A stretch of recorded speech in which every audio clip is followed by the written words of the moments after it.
Alrighty, we are live, sort of, kind of. We're alive, and we're on Radio Row in Miami. We're wearing different things than we do in the interview, which won't matter. The interviews are still good. You go from T-shirt to button-up, and I go from button-up to T-shirt, so it's sort of like a... Balances itself out. Yeah, balance. We never want to be too formal or balance too matters more sometimes than winning, I've heard today. This is very true. So we have Kevin Clark coming up. That was an awesome interview. We have Sage Rosenfeld talking. He played for Kyle Shanahan, talks a lot about that scheme. We preview the game with Kevin Clark. It's a lot of fun. He was fantastic. And then we'll come back at the end for a little bit of our final thoughts, a few props, and that's going to be the show. Anything else you'd like to add? No, I think it'll be a lot of fun. Those were great interviews to tape. So we'll get to the first interview in a second. Before we do, it's important that we talk about our buddies at Proper Cloth. So Steve was on here wearing a Proper Cloth shirt. It's hard to get Steve to fit into anything. Steve was able to fit into a Proper Cloth shirt, and the reason is they ask you what your dimensions are, so they can make a shirt that's perfect for you. If you have 7 feet long arms, they can accommodate you. They can accommodate you. So they basically take 10 questions, takes 30 seconds, 2 minutes, whatever it is, and then all of a sudden you have a custom fit shirt, and it's made out of the best material you can possibly find, and it's highly customizable. There are 30 different style points. Get you exactly what you want. Left cuff can be bigger, right pocket can be smaller, whatever you want, they can make it happen. Go to propercloth.com/PFF and enter gift code PFF20 to save $20 on your first shirt. You just walked by. I mean, what did folks like Rob Ryan do before Proper Cloth? Yeah. I have no idea. I can't even find a shirt that fits me, and Proper Cloth has solved all my problems. Yeah. So I mean, unbelievable. I mean, we see testimonials walking around this entire place today. Really is. Proper Cloth. All right, Kevin Clark. All right, joining us now is kind of a famous guy. What? Yeah. You guys are the famous ones. I watch Slow News Day like it's gospel. I look forward to that. Well, all of my takes, pod, video, writing, they all originate with you two. Wow. And I met him for the first time in person last week at the AFC Championship game, and I introduced him and said, if you ever want to rip somebody off, just this Twitter feed right here. And I would say both you guys. If you want a Twitter feed full of bad jokes, just rip me off. Just data. I appreciate that. Well, welcome on. Who's on the docket for the Slow News Day? So this week? we filmed Nick Wright earlier today. Okay. We had some great Kansas City takes. He is a Kansas City enthusiast. We've got NFL players coming up on Thursday or Friday. No big deal. Exact schedule TBD. We have some Hollywood notables coming up on Slow News Day on Thursday. Nice. We'll leave that a little bit mysterious. B-list, C-list, like A-list? A-list. Oh wow! So you pulled a little Bill Simmons action. I don't want to judge it, but I mean these are guys. Wow! Now I'm really excited. These are guys. I didn't get Tom Hanks. Okay. But we're talking a pretty good celebrities. Like are they two pretty good celebrities. among the chief celebrities, right? That we see all the time. It was not. No. I thought we saw Paul Rudd in the locker room. Yep. And I don't think Paul Rudd's doing radio. How funny was his banging of the drum at the Chiefs game? He literally looked like he had been outside for 3.5 minutes prior, right? He had the jeans and no jacket, and he's maybe doing half of the actual swing there. I thought he was pretty enthusiastic. Okay. I think he's got a nice kind of Will Ferrell-esque career ahead of him. Really? A funny Paul fan, Rudd. As a funny fan who's doing bits. Because that's the thing with Ferrell is sometimes you look over at a Lakers game and he's wearing a security jacket and you're where's Ferrell going with this? And I think Paul Rudd is capable of that if he wants to stick it out. Whereas Rob Lowe is just wearing NFL. Where he's just wearing NFL stuff. Yeah. We have they haven't come in yet, but we have PFF logo hats that I'm hoping to make the new thing since Rob Lowe has made the logo hat a thing. Of course. That's my hope.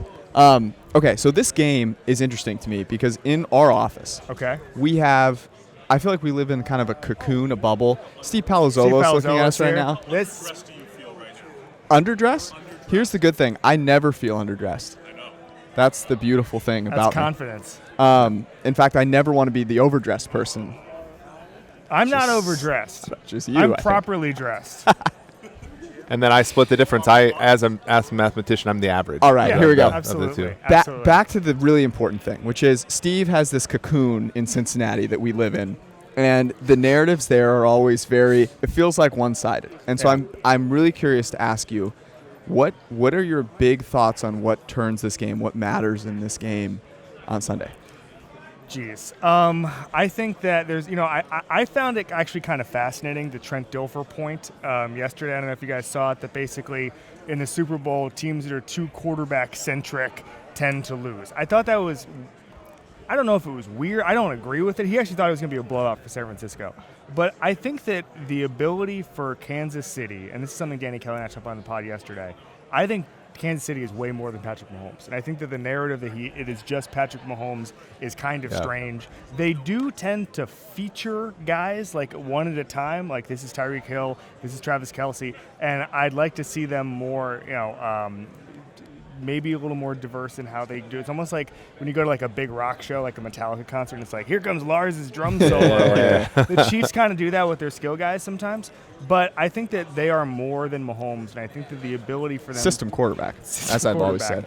And I think the ability for them to do that is really important. I think the Niners win this game really close. I think it's like 27-24, something like that. I mean, I think there's so many little edges in this game. I mean, you can go down just narrative street here, and there's probably 10 or 15 really fascinating matchups. And that's why it's hard to really pinpoint an exact X factor. This is what this game swings on. Things like Kittle versus Kelce. Yep. Things like, who would you rather have the defensive backfield if they play different positions, Tyrann Mathieu or Richard Sherman. I mean, these are, there are players and coaches who are just a little bit different versions of themselves, almost like bizarre world kind of things. Andy Reid versus Kyle Shanahan.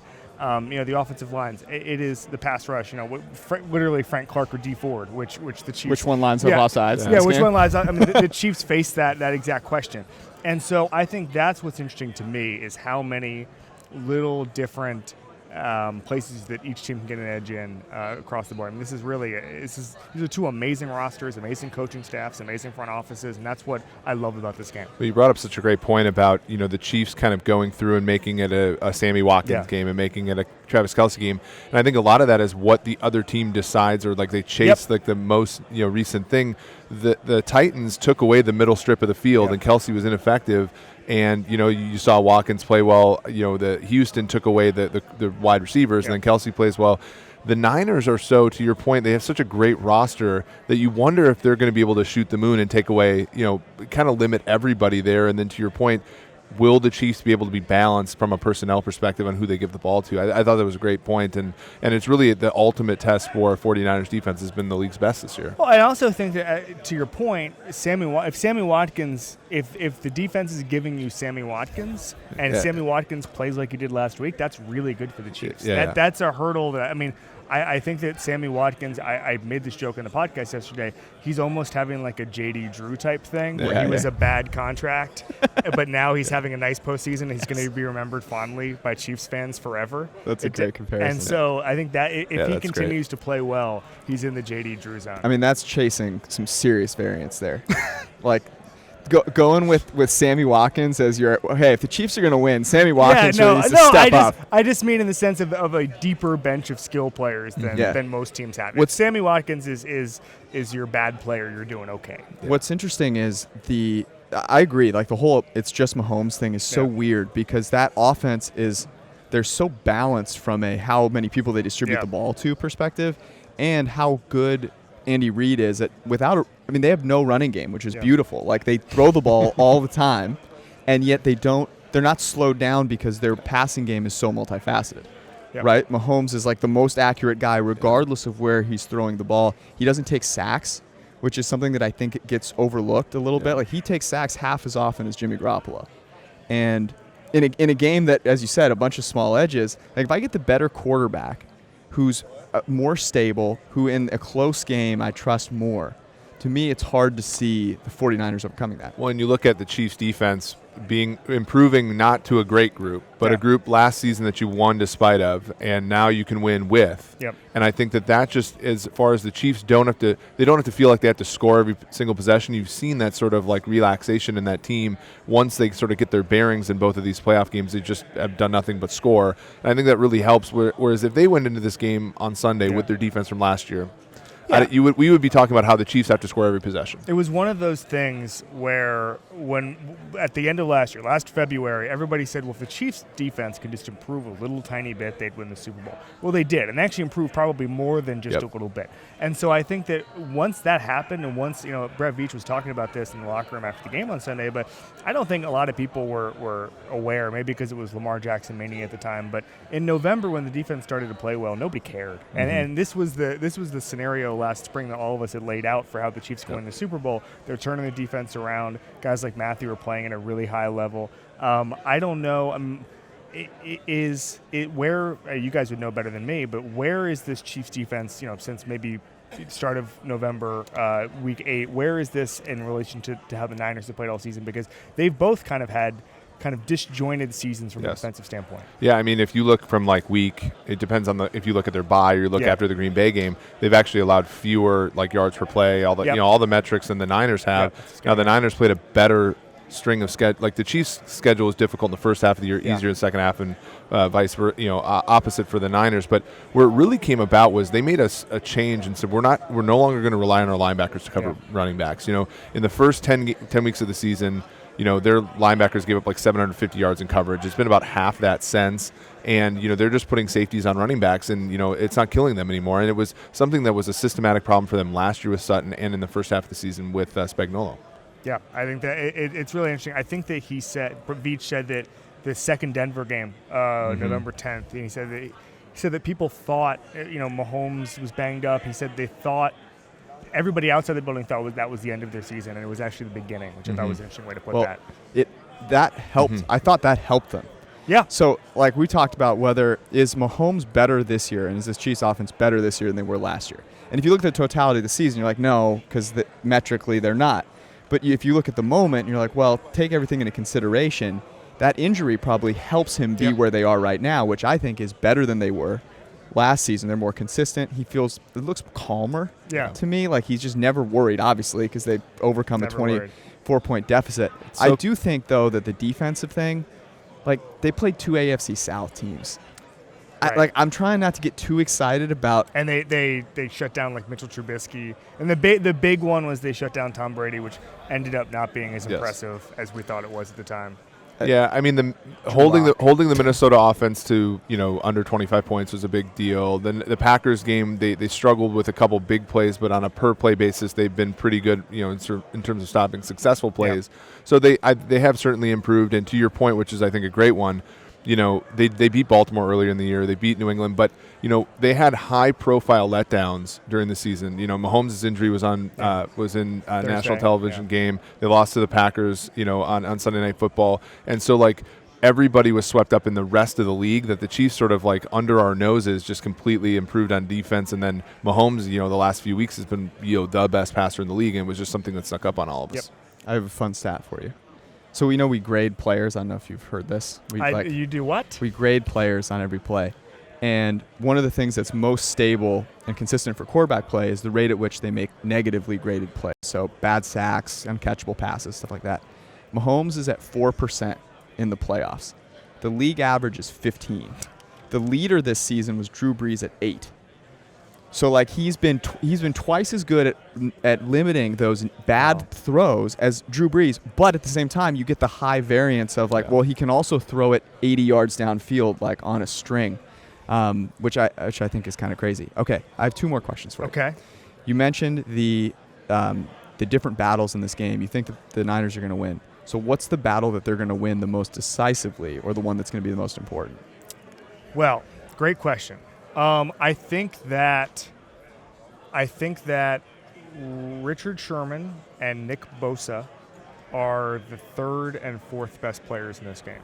And I think that, and we actually had this debate on the podcast yesterday about who the 3rd best player in this game was, because you go with Mahomes first, then you go with Kittle, and then it's 3rd and 4th. And I actually think that when you look at the ability for the Niners to get home with 4 pass rushers, and they blitzed at the 4th lowest percentage this year. And I think that every great quarterback, every time we hear this, remember when the Giants beat Brady, it's, you got the way to beat Brady is get 4-man rush on him. It's everyone's trying to do that, moron. This isn't a new phenomenon. But if they can get home with 4, and I actually think they can, you said Mahomes doesn't take sacks, but he can get pressured. I think there's going to be enough of a disruption in that offense to where they can maybe hold him to mid-20s, something like that. I don't think you can shut down Mahomes, but I think it's something like 28-24, 28-27, something like that. What I hear you saying is that there's a world where Jimmy Garoppolo plays as well in his environment as Pat Mahomes plays in his environment. And that's music to my ears. He doesn't need to. Kyle Shanahan is a scheme lord, and he can do many different things here. That's what this is so fascinating. These are the 2 best play callers in football, and how they get their quarterbacks in position is going to be absolutely amazing. 10 seconds. Which one would you rather have, Kyle Shanahan or Andy Reid in one game? For one game, Andy Reid. For the next 10 years, Kyle Shanahan. Is that ageism?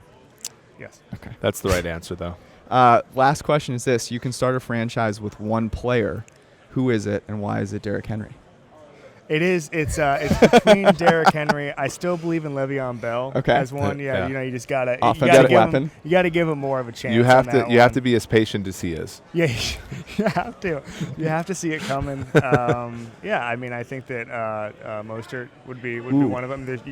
You can't find that speed is not something you can teach. The best part about running backs is you can literally never go wrong. Yeah, really. And I would also say, when you talk about, someone like Rashad Penny, who I think, first-round pick, at some point he's going to come due on that. Yes, that's a good point. Just any of those guys. It's kind of the Mount Rushmore of players you start a franchise Sony with. Michel was the key. Sony Michel was the key.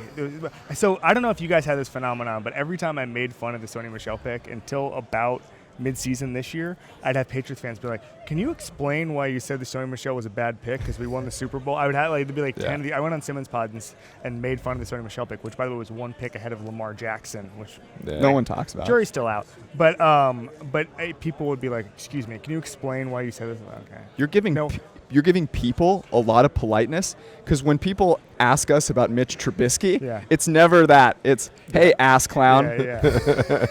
The Sony Michel questions have stopped. I don't get those from Patriots fans anymore. I'm happy to hear it. Kevin Clark. You will get Trubisky questions going forward, however.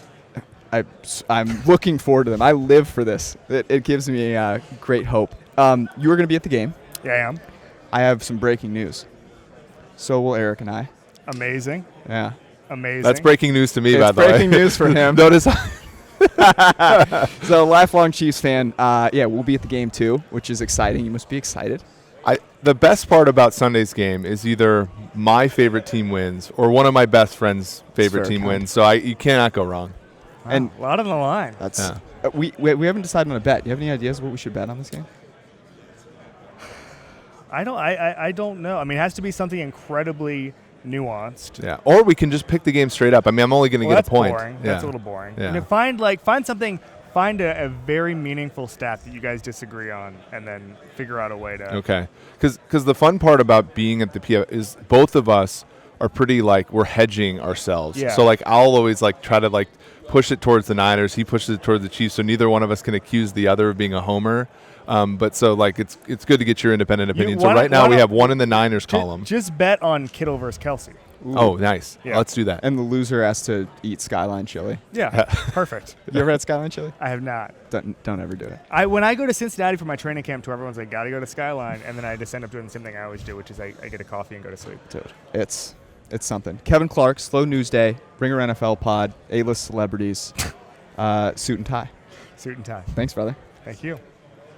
That was a lot of fun. Kevin Clark's a cool dude, and he has a job that allows him to be to give insight into kind of both worlds, right? Mm-hmm. He thinks analytically, thinks critically, but also is very acutely aware of all the other kind of things going on. Talking about off air how he has the freedom, I think, to have opinions that vary within his. For us, it's we have different opinions, but more or less we're working with the same information. Right. Whereas he has that freedom to sort of work in other, within other opinion spaces. So that's cool. It's sort of strange. You see all the media around here, right? And it's growing in some sense. But I do think the space of actionable quality content in the NFL might actually be shrinking. Kevin belongs in that area, right? I agree. His video stuff's cool. Slow News Day is awesome. And then also the Ringer NFL podcast, check out both of those. Up next, we've got Sage Rosenfeld, your buddy. You've hosted some radio with Sage. Former Vikings quarterback. If you didn't know. And he's actually going to detail a few of the places that he played, which are a couple. But the cool stuff that we really talk about is what Shanahan does with that offense. Obviously, he's played for him. He talks about how it's changed. So it's a lot of fun, really insightful. And that is coming up in 1 second. Before we get to Sage Rosenfeld, I need to tell you about Thrive Fantasy. So come hashtag prop up with Thrive Fantasy for the big game. It's simple. This is how it works.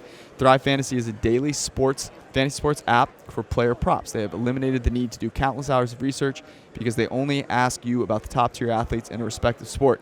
Choose 10 out of the 20 player prop options to build your lineup. Each prop has a fantasy point total associated with the over or the under based on the likelihood to occur. The more points a selection is worth, the riskier it is. Rack up the most points to win a share of the prize pool. Thrive has over $20,000 guaranteed for the big game between the 49ers and the Chiefs, and a $500 free roll. Use promo code PFF when you sign up today, and you will receive an instant match of up to $25 on your first deposit. Download Thrive Fantasy on the App Store or Play Store, or by visiting their website at www.thrivefantasy.com. Sign up and prop up today. Sage Rosenfeld's coming up. You guys never saw Spaceballs? I deal enough with Eric's movie quotes. That's unbelievable. Well, Spaceballs, come on. I mean, that's it's just sort of. I'm a walking Wedding Crashers quote machine. That one's pretty good. Because you're younger. I'm younger. Yeah, that's the difference there. I like Wedding Crashers, but it's the old stuff, man. Wedding Crashers, Step Brothers. Step Brothers is amazing. I've never seen Step Brothers. What? Yeah, never. We have to bring that up. Horrible Bosses is also. Are you a great recording? quote machine. Yeah, I mean we've started. We are. Yeah, the fact that you've never seen Step Brothers is concerning to me. Really? Now I'm worried that I can't take anything you say seriously. Have you ever seen Taxi Driver? No. See, like that's. Ever seen Raging Bull? Yes. Ever seen The Deer Hunter? No. Yeah, we're just on. But I'm also not old, so. Yeah, true. Yeah, so Sage Rosenfeld's former. Okay, let me think if I can. Redskins, Dolphins, Texans, Vikings, Giants. That would more be or less. That would be the 5 franchise I played for. I went to Iowa State. Okay. One scholarship offer. Okay. From a small town multi-sport athlete, and drafted by Washington, 4th round, 2001. I was there for a year under Marty Schottenheimer. Brian Schottenheimer was my quarterback's coach. Wow. After a year, Marty gets fired. We go 8-8. We go 0-5 to 8-8. Marty gets fired. Classic Dan Snyder move. And John Schneider was our quasi GM. We had all these guys who ended up being successful after after that. Pete Carmichael was our quality control, the longtime Saints quasi offensive coordinator. So anyway, Spurrier comes in. It's me, Shane Matthews, Danny Warfel, and Patrick Ramsey's a first-round draft pick. So who do you think's the one that's not going to make the team, right? So luckily, I got out of that mess of the Spurrier thing and got traded to Miami. I played well in the preseason, got traded to Miami. I'm there with Dave Wanson's the head coach, but Norv Turner was my coordinator. Mike Shula was my quarterback's coach. Then next, Mark Trestman came in when Norv left and Shula left to Alabama. And then they all got fired, and then Nick Saban got hired. Jason Garrett was my quarterback's coach. Wow. Scott Linehan was my coordinator. I was a free agent after that, went to Houston, and that's where I played for Kubiak, Kyle Shanahan. Matt LaFleur was quality control. That's when I feel like my life changed a little bit because I felt I really can play in this league. In that offense, I felt like the way they gave the quarterback some advantages, the way they made the life sort of easier on a quarterback, the way that play action bootleg stuff where you'd be out of the pocket, nobody around you. A lot of people can make those throws. Mm-hmm. It's hard to make throws from within the pocket when Dwight Freeney's trying to sack you. So I was there for 3 years. I was basically Schaub's backup, worked a trade to Minnesota because I was hoping to start up in Minneapolis. It was just basically Tavares Jackson there. Well, I show up there. We're there training camp, but Favre shows up, the middle training camp. So much for that. I'm glad I moved my whole family up there. There for a year. That was the championship game, the Saints, the Bounty Gate sort of season, Bounty Gate game. Yeah. And after I got traded the next year, so my third trade of my career to the Giants because Jim Sorgi, I think, got hurt or something somebody got hurt during training camp. And so I'm up there for backed up Eli for a year, so that was a great experience. And then the following year sort of ended up as a Viking and didn't make the team the next year after that, and retired in 2012. And now you do some media in Minnesota, and that's a fun journey. So it's the interesting thing you talk about Shanahan, because that's going to be the big thing about this game, is that you talk about how life on a quarterback is difficult in the NFL. But Shanahan went out of his way to make quarterbacks better than they were, right? And that's not unique necessarily, but not universal, right? So I think there's a difference. How people use the term, he's an overachiever or she's an overachiever. Yeah. How about they maximize their talent? Right. Mm-hmm. And that's, I think, what Kyle does. People consider overachiever, but I think he just knows how to maximize their talent, but while also minimizing not only your weaknesses, but offensive line weaknesses. And if you ask any offensive lineman, the hardest thing to do is drop back pass. The thing they'd like to do most is, well, other than hit the buffet, but anything they'd like to do the most is come off the ball in a run play. Yep. Probably second most is to do some sort of bootleg, of which they don't have this huge responsibility. And then the play action stuff, screens, all these other things other than drop back pass, because that is just the hardest thing to do, because just the monsters on that defensive line and the way they're so good at rushing the passer now.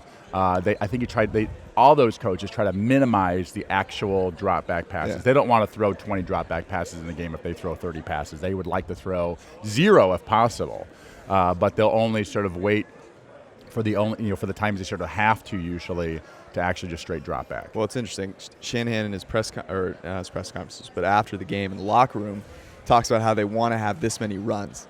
And that's always a facsimile to me for we want to get up early and not have to try and score. Like, we just want to dominate you physically so much. Yeah, that's the game plan, is right. to get up early and dominate you. Yeah. I mean, that's like, everyone's game plan. Yeah. But the way they do that is they leverage the play action game early. They do throw the ball early. And when they go downfield, they have remarkable success. They don't have to go downfield a ton, but when they do, when they take those shots, off of play action or whatever it is, they've been really good at it because they have some receivers, a little more continuity. I'm curious. Well, the thing with play action and taking those shots is, and we start talking about the drop back pass stuff. When you fake the ball to the running back and the offensive line and tight ends and fullbacks are making it look like a run, the defense has to play the run first. They all, whether it's a they don't have to. They do though, but if they don't, then you see what happened with Green Bay.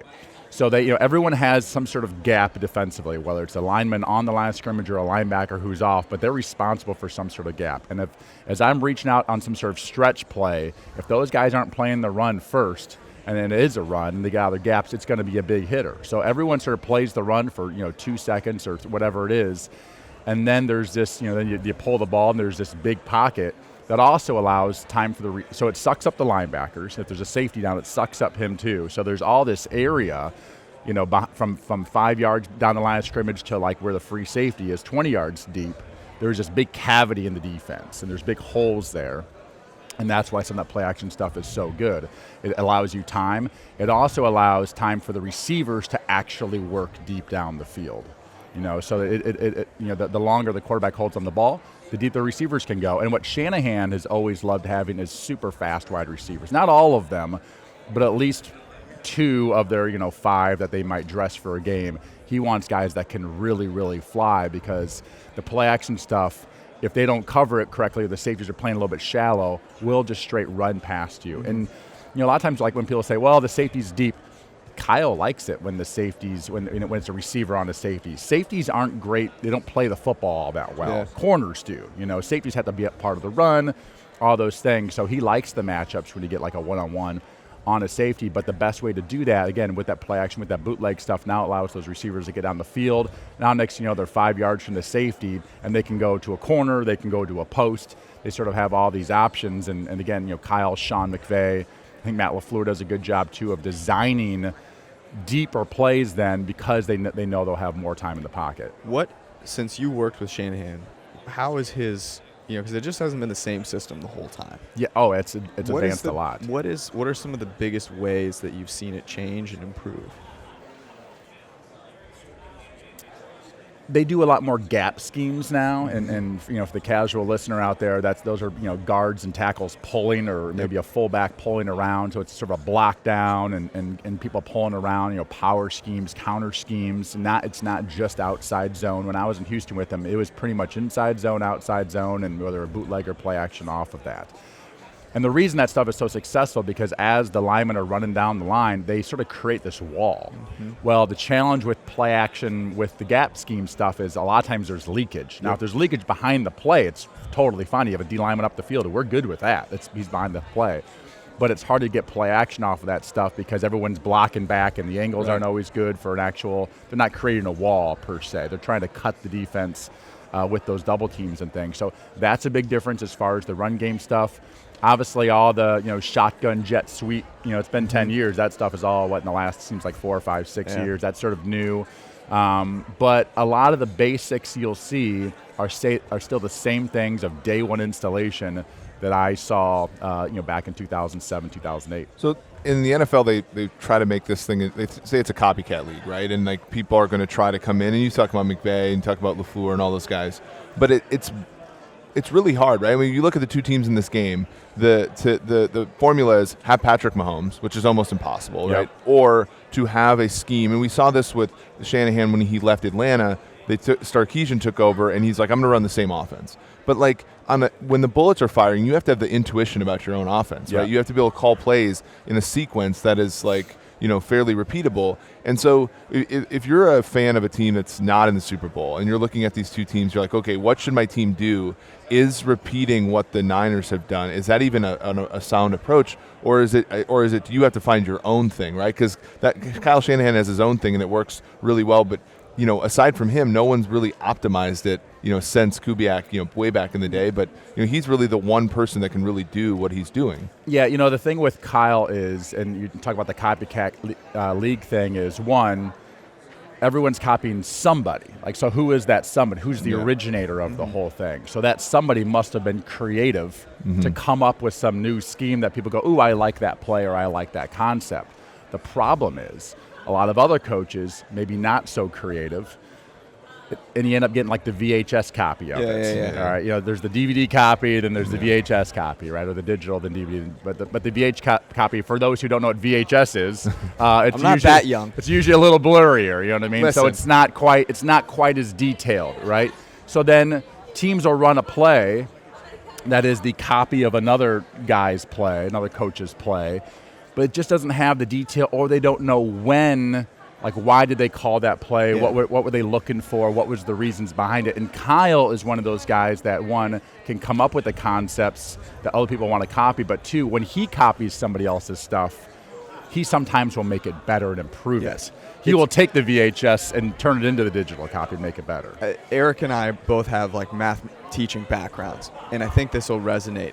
When you're teaching someone something, if you ask them to just memorize it, like, hey, memorize this formula, you're never going to be able to use it well. Make them understand. You got to understand the tenets of why this works, and then you can apply that in other places. And that hit the nail on the head for me. That's exactly right. It's like, hey, I'm going to go try to get an A on. I'm trying to get an A on this test, so I'll just memorize stuff. Yeah. But then once it's over, you're like, I'm never going to need that stuff anymore. But the people that actually understand it, true understanding, I think Kyle understands football better than a lot of other coaches because when he was young, most coaches come up, they're, offensive quality control, and then they work their way through, they're the running backs coach or tight ends coach, and they work their way to coordinator, but they've been on offense the entire time.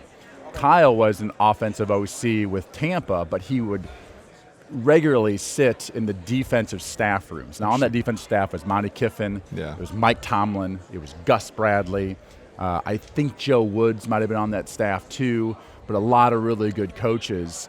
And so he would actually listen to what, Mike Tomlin's teaching the linebackers, like actual vision, actual steps, exactly what they're looking at. So, again, most offensive guys, you're looking at, okay, this is what they do. Right. To actually have like the insider knowledge, that gives you that advantage, and that's true understanding rather than just go, well, it's cover 2 and this is what they're supposed to know. Kyle's like, no, where are his eyes and what is his first step based off of what we do?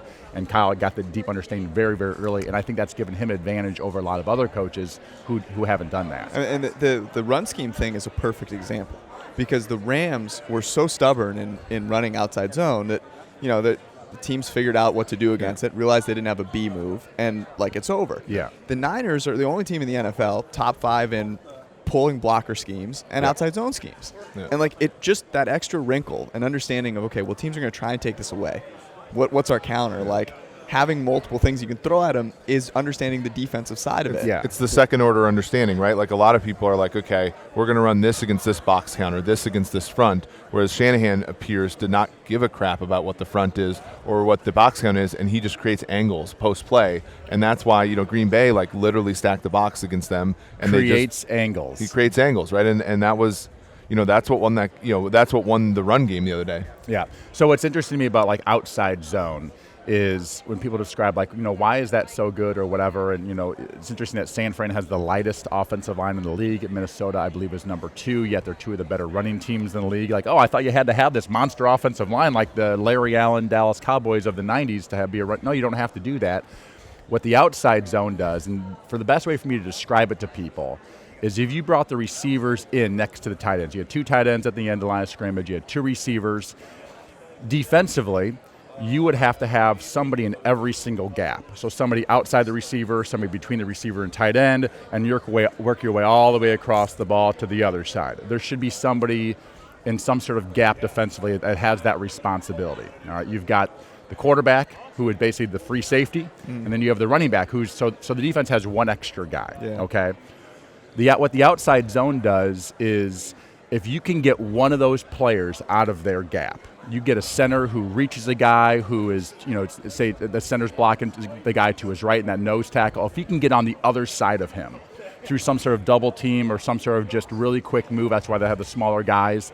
Now you have 2 D linemen next to each other in a sense, and you have a gap there. Yep. And it forces the defense to basically have to cover down the line of scrimmage and run down the line of scrimmage because I got this gap, I got this gap, I got this gap. And if you can just get somebody out of their gap one time, it can be a home run. And especially with that, sort of stretch, boom, stick your foot in the ground and shoot through the hole. When you have Raheem Mostert, who's actually a sprinter. Yeah. And in the NFC Championship game, that trap that they hit on that first third and eight, if you remember, you look back on it, Staley had this great little move that he did. But when the trap guy came around, he knocked the interior linebacker out of and there was 2 guys on the outside. Right, so if you have 2 defensive players next to each other, somebody's out of a gap. Yep. And that's all you need when They're both useless out there. When you have a missile like what the 49ers had. And again, Kyle always liked guys with extreme speed over the Latavius Murray power back. Oh, don't say that in front of Eric. Yeah, he likes the guys that can train. He likes the guy. If everyone does their job, it's not just a 5-yard run. Yeah. It can really. I mean, that's the other thing, that he has a run game that is as like a pass game as you'll find. Yep. They try to hit big plays. Yeah. So I'm curious. We talked a lot about Kyle Shanahan, a lot about his brilliance. He's going against Andy Reid, who's brilliant. What do you think happens? I think this entire game relies on if the Kansas City Chiefs can stop the run. If they can stop the run fairly well, that puts San Francisco in a lot of third and medium, third and long situations, and that is where that really light offensive line struggles in straight pass protection. They just get pushed back. They just don't have the strength and the girth to take on really good pass rushers. And if you watch a lot of 49ers tape all year, Garoppolo does have the sort of the pocket caving in on him a lot of times. Right. He has a great ability to throw with the pockets caving in on him. The way he turns his shoulder, maybe the quickest release in the NFL. He can keep his right foot on the ground and right there just sort of twist and throw a pretty accurate ball. And fires that glute. Yeah, exactly. And so, but if they can force San Francisco in those situations, I think Garoppolo occasionally will throw the ball at the other team and struggle. It's going to be really interesting on the other side, that matchup between Mahomes and that crazy high-powered offense. I mean, to score 51 points in really 3 quarters is insane. Yeah. And it's not against the worst team in the league. Playoff football, to do that is just insane. But then San Francisco with this great defense, and to lead the league in pass defense at, I think it was 169 yards a game. You win 13 games. Usually when you're up in a lot of games, teams are throwing. You give up yards. Usually that stat is misleading. It's misleading because of that situation. That's exactly right. Yeah, we're up 10 in the fourth quarter. We'll play a little cover 2. We'll play a little soft, keep the ball in front of them. We'll give them an easy. The quarterback throws for 100 yards in the fourth quarter. They don't do that. They just keep the pedal to the metal. So, but the way that D line. That D line for the 49ers is as good as you'll see in this league. And I've always thought with Andy Reid, of course, he has a sort of a young Michael Jordan type of guy at quarterback. But one of the reasons his quarterbacks have been successful more often than not over these years is great O-line coaching, and that's Andy Reid. He's got this great offensive mind. Well, you give anybody a really good offensive line, which I think Andy does a great job of scouting and developing, and obviously schematic-wise, it gives the quarterback a great advantage to be successful. And so that matchup, too, with the O-line, the O-line for Kansas City and the D-line for the 49ers, that should be fun to watch, too. It really is. We've all been to watch a lot of Super Bowls and a lot of games. This matchup really is awesome. Super awesome to talk about in so many ways. Man. The 49ers, I think, are the better team, but the Chiefs have Michael Jordan. Yeah. You know what I mean? They have the guy who is, I've never seen anything like what Pat Mahomes is doing. I've watching this game a long time. I'm 41 years old. I saw a lot of great players. I grew up in Montana, then Steve Young and Marino, and I played behind Favre, and he was amazing. What Pat Mahomes is doing, I've never seen anything like it. I'm with you. Should be fun, man. Thank you for coming on. We appreciate it. Thank you, guys. Great to meet you. Yes. I'm glad Eric brought you over to the dark side here. Yeah. All righty. That was fun. Couple of good interviews. We do have a cool interview coming up in the future that we also recorded this week, and hopefully a couple more that we're going to record today. Yeah. Got my fingers crossed here for a guest that would be pretty wonderful. So we have, I think there are probably safe to say, there are 2 really awesome interviews that are coming up in the future on the forecast, which will be fun. But we're not even at the big game yet. We're not even at the big game. Can you imagine if they had they played 2 games? One was called the Super Bowl, and the other was called the big game. What would the big game be? Like the same. Like we got to see the Super Bowl twice. Oh, they just played 2. Yeah. Like how would you decide who truly was the champion? So now in the Arena Football League this year, that's how they played the championship. The playoff games were basically like a 2-headed series, and you added up the points. Oh, so like soccer. There was all this like game theory stuff associated with how cool would that be? How they do that in soccer, where they do. It's like cumulative goals, and an away goal is worth more than a home goal. That would be interesting. It would be cool to have. See, the great thing about the Super Bowl is that you can pick the location. Yeah. It's like going on vacation, right? If you had to play one of these games in Kansas City, nothing against Kansas City. No, but it's cold and it's cold. Yeah. It's hard to accommodate that many people. The Power and Light District can only hold so many people. There's a specialness to this atmosphere that you would have trouble like actually getting across. What's interesting to me about this week is that we have heard many, many people talk about why they like the 49ers in this game. It's basically a pick 'em at this point, right? 1.5. Did that surprise you, or is that kind of what you were expecting? I would say when I saw that the line was pick 'em early, I did the unload a little bit on Kansas City because I thought that like the Chiefs would probably be more like a field goal favorite. That's exactly what we said on the pod, 2.5. And so there is a lot of support for San Francisco. And, with our worldview being that quarterback matters the most, we might be underselling how good San Francisco's roster is. Our colleague Ben Lindsay wrote an article about the top 53 players in the Super Bowl. And our other colleague Moo pointed out that in the top 10, both teams have 5. But in the 10s and 20s, the Niners dominate. Sort of, they're a deeper team, and so we might be a little bit too new school in our thinking with respect to it's Mahomes, and then the rest of the roster for the Niners has to catch up to that. Maybe we could be maybe the rest of the market's thinking, well, Mahomes has to catch up to the 22 guys in the Niners, and I do think that's an interesting sort of contrast. Well, don't you think there's also the 2 weeks off? I think is a really interesting. What it does to the rest of your roster is interesting. So your players, if all the players are healthy, then you really are getting you're getting the maximum out of each of these players. You can't really increase their talent in 2 weeks, but you can certainly increase their health. And so when you look at how good are these players, you expect to get the maximum out of them. So I think in most games we can overlook a lot of that because there's this war of attrition, and you don't really know how healthy everyone is. Right. So it's like, okay, so the quarterback does just rise up to the top. Yeah, the quarterback just all of a sudden elevates in importance. And in this game, you also have this huge amount of variance, and like I just don't know whose chess move is going to work. Yeah. Because both offenses and defense are going to be trying stuff. Luckily, we are getting health for both teams. It would be a shame, right, if we had – there have been Super Bowls where some team comes in banged up. I mean, what other than Juan Thornhill, I'm thinking about the Niners, their center, Weston Richburg. Yep. Like, there are a couple starters that are on IR, but like you look at the practice reports, and all the Niners are at least limitedly participating in practice. And the Chiefs had no one with an injury designation this week. So we're going to get the best of the best here. It's going to be great. And I agree with your point. Like when stuff sort of like, and that's how the Patriots have done it forever. Like when stuff sucks injury-wise, the quarterback is really like the true sort of like thing that is the most stable. But we're going to get stable things from the Niners. They're great in the secondary. They're great up front.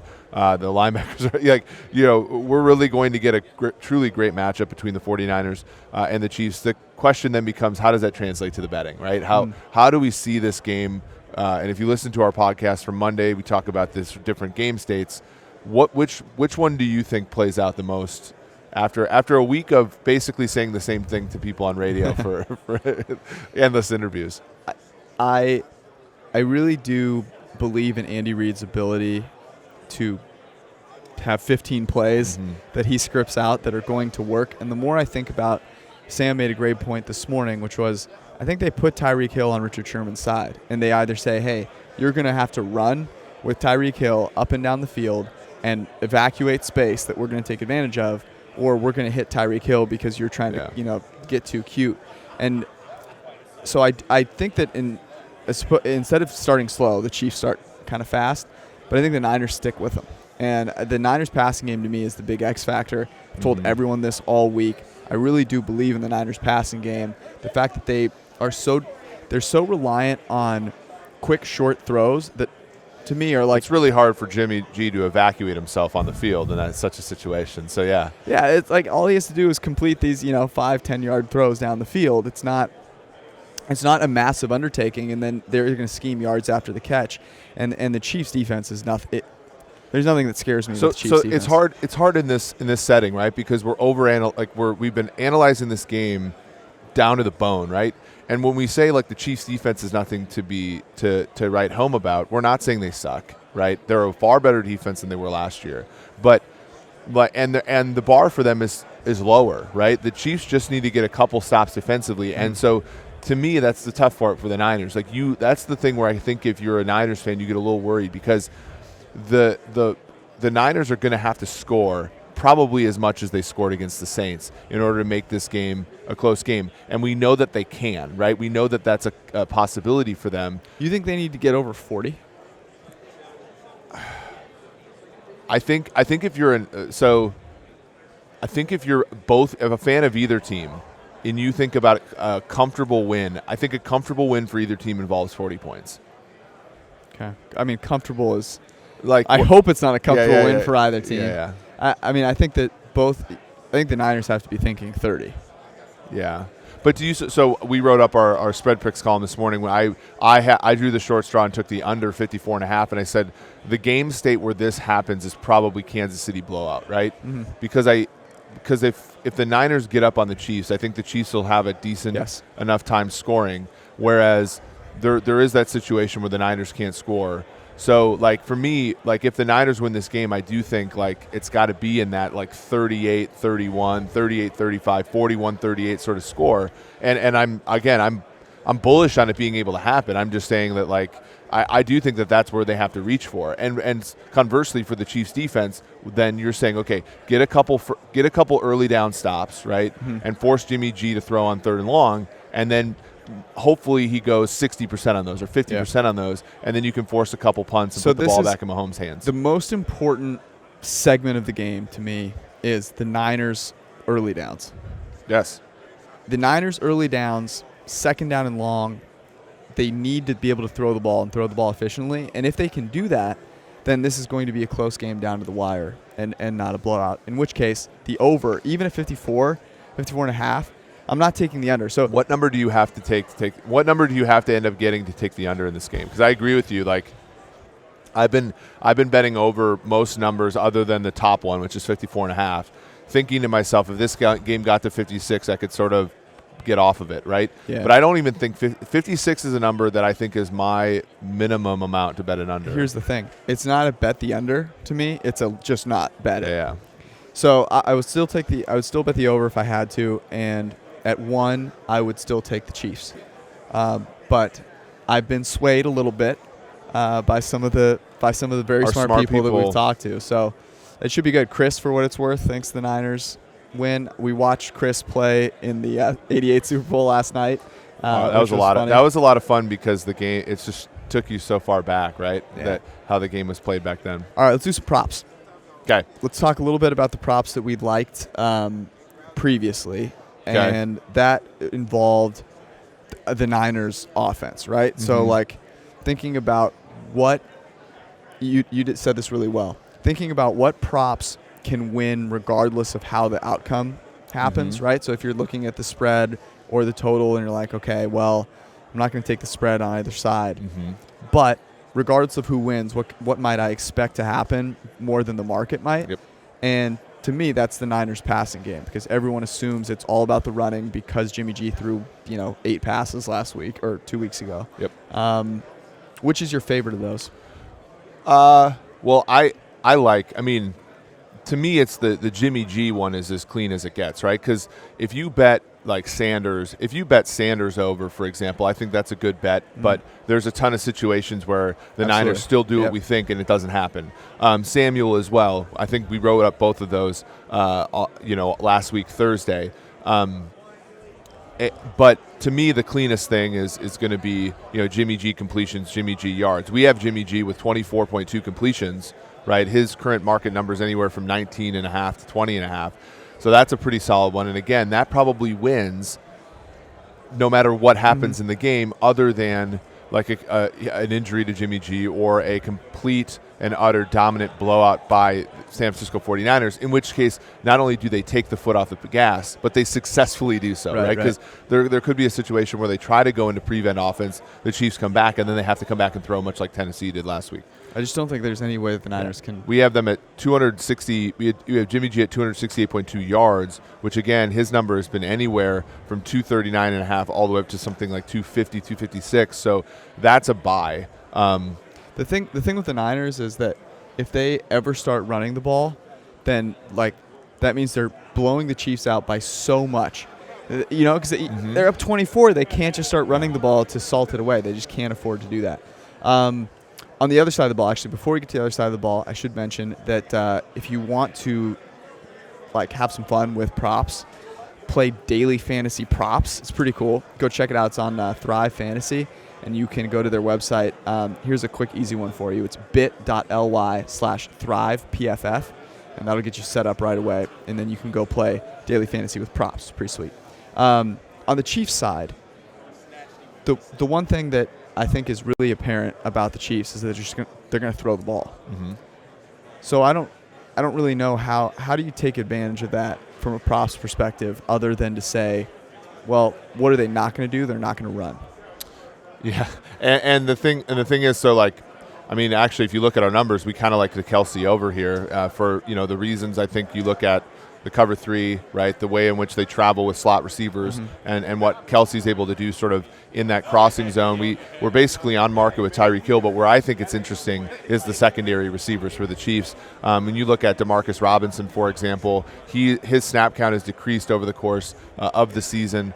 We got his number at 22.5 last week. I see it somewhere in the teens, but somewhere it's still at that number. So you can even get a middle there. But like you look at like a guy like Mecole Hardman, I think he's going to be a big factor in this game. So if you can get him sort of propped in the teens or early early 20s for receiving yards, I mean that's basically going to be one catch I think for him. He's I think a far better option than if you try to chase what Sammy Watkins did last week and against Houston. I don't hate. Tyreek Hill, it's tough because you just don't know what they're going to do with him. Mecole Hardman, I think it's safe to say, is not going to get the most attention from the Niners. Mm-hmm. So I do like that one quite a bit. What's your take on, we talked about this on the morning show, what the Emanuel Mosley, I think, is like a classic mark in this game.